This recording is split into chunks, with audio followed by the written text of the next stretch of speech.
que você acha? Para não se perder uma oportunidade como se perdeu de 2013, tendo em vista que vai ter conflito social, evidentemente, que não tem nenhuma perspectiva de estabilidade, nem do ponto de vista econômico, nem político, após o processo eleitoral, a eleição de fato não vai mudar nada e o que pode fazer é acirrar as contradições, a luta de classes no país. O que é preciso fazer para que não tenha novas oportunidades perdidas? Não, você tem razão. A eleição vai produzir uma frustração enorme na população e em menos de um ano.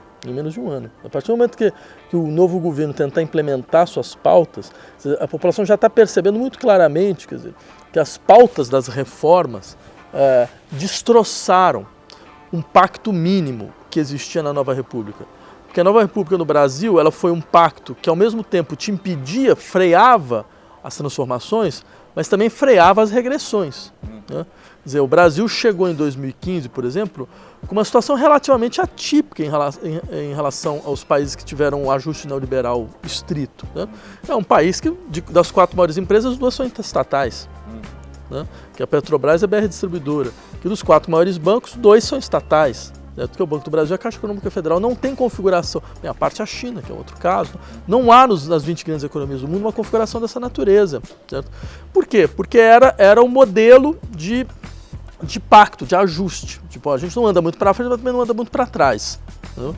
Isso foi quebrado. E a população está percebendo o que significou quebrar isto. Né? Ela está percebendo a brutalidade do processo de espoliação, né? Que ganha cada vez mais força.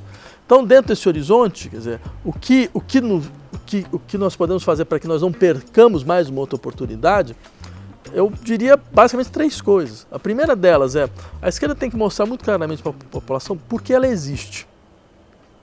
Porque não está claro qual a nossa razão de existência. O que de fato a gente quer. Não? Assim, a gente teve aí um setor da esquerda que ocupou o governo, que ocupou por 3 mandatos e meio, né? Quer dizer, que, diga-se de passagem, é o maior período de continuidade política na história da democracia brasileira. Nunca um grupo governou o país por 3 mandatos e meio. Certo? Ou seja, tempo teve, né? Algumas coisas foram feitas, todas foram perdidas, certo? O jogo de forças foi completamente dizimado, né? A esquerda sai fraca desse processo, muito fraca, tentando se constituir paulatinamente, né? Por um lado, e por outro, diga-se de passagem, em um horizonte que mesmo do ponto de vista de uma social-democracia europeia é mínimo. Né? Quer dizer, você pega, por exemplo, o processo de combate à desigualdade. Não é verdade que o Brasil conheceu políticas de combate à desigualdade. O Brasil conheceu políticas de capitalização dos pobres. Isso é uma coisa completamente diferente. Combate à desigualdade é isso aqui, ó. Você puxa quem está lá em cima para baixo e quem está embaixo sobe para cima. E é importante que quem está lá em cima caia para baixo, porque senão ele vai pressionar todo o processo do custo de vida para cima, porque ele tem uma capacidade, de renda ociosa, quer dizer, a renda dele não é resultado do trabalho. Segundo, ele tem uma capacidade de consumo conspícuo enorme. Isso inflaciona o custo de vida nas cidades onde eles habitam. Não é à toa que teve um momento que São Paulo e Rio de Janeiro viraram umas das 10 cidades mais caras do mundo. Né? Então, o que acontece? É importante que eles desçam. Eles nunca desceram. Então, o que aconteceu no Brasil foi isso aqui, ó. Né? Não isso aqui. Né? Então, significa que quem estava embaixo, de fato, subiu. Mas subiu num grau, quer dizer, você pega o índice Gini. De fato, você vai ver o índice Gini de 2003 até 2013, mais ou menos, caindo. E ele chega num nível que é literalmente o mesmo nível de 1960 no Brasil. Então, ou seja, todo o esforço foi para simplesmente chegar na situação onde nós estávamos em 1960. Você percebe? Não, peraí, mas isso quer dizer que toda a criatividade, toda a imaginação, todo o esforço, toda a energia da esquerda brasileira, durante décadas, foi para isso? Só? Mais nada. Entendeu? Do ponto de vista político, para a simples perpetuação de todos os arcaísmos da estrutura política brasileira. Você não teve uma tentativa efetiva mesmo, né, de modificar estruturas, né, no sentido forte, mesmo quando você tinha governos com 84% de aprovação popular e não tinha ninguém que pudesse se contrapor, né, que você podia ter jogado todas as suas cartadas nesse momento, isso nunca foi feito. reformas sociais-democratas clássicas, né, como, sabe, modificação da estrutura tributária, uma revolução tributária que permitisse então que você tirasse os impostos do consumo e colocasse na renda. Nada disso foi tentado, sequer tentado. Porque aí vem o segundo ponto, a mobilização da esquerda hoje é uma mobilização eminentemente negativa. É só assim, ó, não quero que você mexa nos meus direitos, não quero que isso, não quero aquilo, não isso. Então, ou seja, a gente espera alguma coisa acontecer para falar não, mas isto não. Mas por uma razão muito simples, porque a gente não tem alguma coisa positiva a dizer. Falar, olha, independente disso, daquilo, o que a gente quer é isso. A gente quer caminhar para isso, a gente vai caminhar com o nosso ritmo, não simplesmente, sabe, reagindo ao que acontece, né? Mas empurrando a sociedade a querer isto também, entendeu?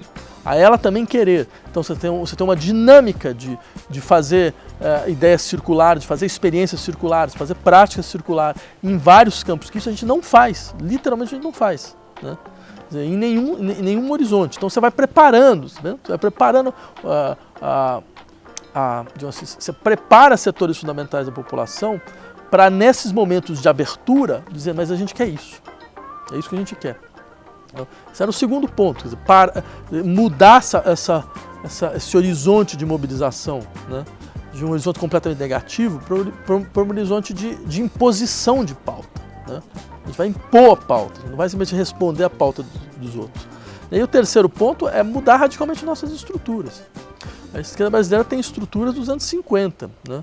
E ela se bate muitas vezes, quer dizer, você tem setores, mesmo dentro de partidos, que se batem contra estruturas arcaicas, então isso cria uma confusão enorme, você tem promessas que não se realizam, certo? Isso em vários campos, quer dizer, repensar completamente esse modelo de estruturação, né?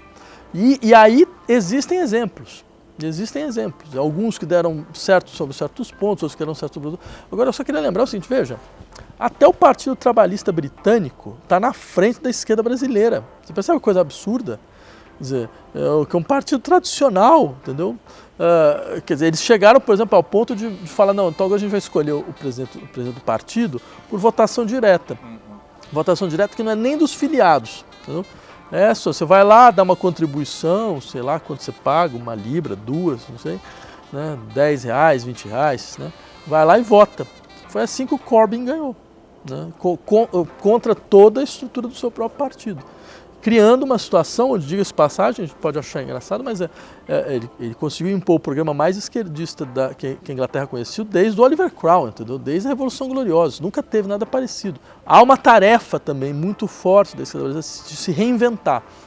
E eu acredito que se isso acontecer, porque nós não temos problemas de mobilização. Mobilização tem muito, descontentamento tem muito, certo? O que a gente tem é a incapacidade de incorporação desse processo.